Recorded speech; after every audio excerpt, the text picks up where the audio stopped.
And now at 6, breaking news. A report of an active shooter leads to a long chase and then an officer-involved shooting. IMPD says the active shooter call came in just after 3 p.m. off Wesleyan Road. That's near Michigan Road and I-465 on the north side. And it ended with an officer-involved shooting at an apartment complex in Castleton near East 82nd and Bash. WRTV's Amber Grigley is live in Castleton with what we know about this entire situation. Amber. Good evening, Mark and Nicole. Very limited information right now as IMPD working right behind us to figure out what happened as to what started this shooting that ended right here off of this Castleton area. Just after 3 p.m., IMPD got a report of an active shooter on Wesleyan Road. We do know one person was shot at that location. Police found the adult victim. Medics took that person to the hospital. That person is in stable condition. Officers then saw the suspect leave that area, and the suspect wouldn't stop. They started a pursuit that ended right here in that apartment complex off of Maple Leaf Lane in Castleton. Suspect went into an apartment, and police found the person with a weapon, and at some point police and the suspect exchanged gunfire. So one more time, we are just waiting to get more information from IMPD to get the condition of the person shot at the first location off of Wesleyan Road and the person shot off of Maple Leaf Road here at this apartment complex near Castleton. And again, we will update you on air and online. Very limited information. They've been here for a few hours just trying to figure out the basics behind what happened in this shooting. But of course, we will continue to update you on air and the WRTV mobile app. But for now, I'm Amber Grigley, WRTV. We start with this breaking news. Police say an active shooter in Chattanooga has died from a self-inflicted gunshot.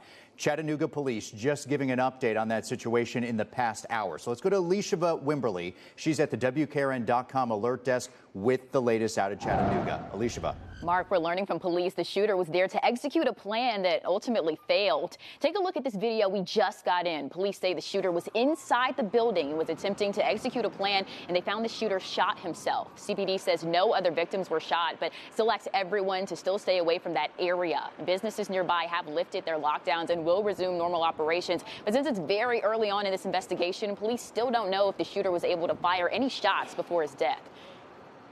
We don't believe there's any ongoing threat to the public in a situation like this. Whenever there's potentially one shooter, we always go and, there's potential of a second shooter rather. So we do not believe that there are any other shooters or there's no threat to the public. That's the reason why we've talked with nearby businesses and told them that they can remove their lockdown.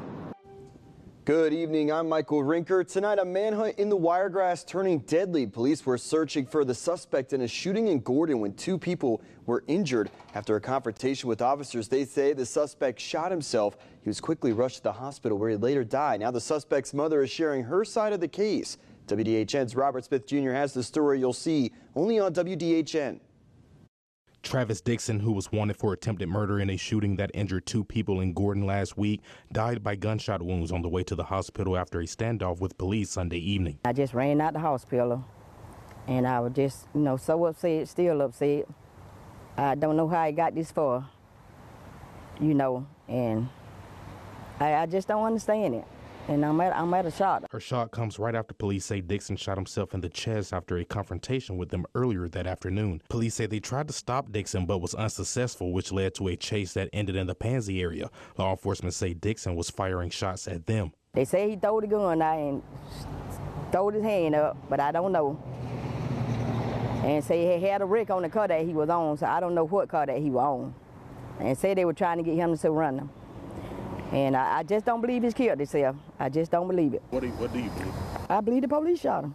Dixon had been on the run from law enforcement since last Tuesday night. His mother says he got into a domestic dispute with a woman who he had been in a relationship with for about 15 years. They ended up turning violent. Police say he shot the woman and her child and then set fire to the home before fleeing. Dixon and the woman had just got back from a road trip to South Carolina. And they was having a problem trying to work things out.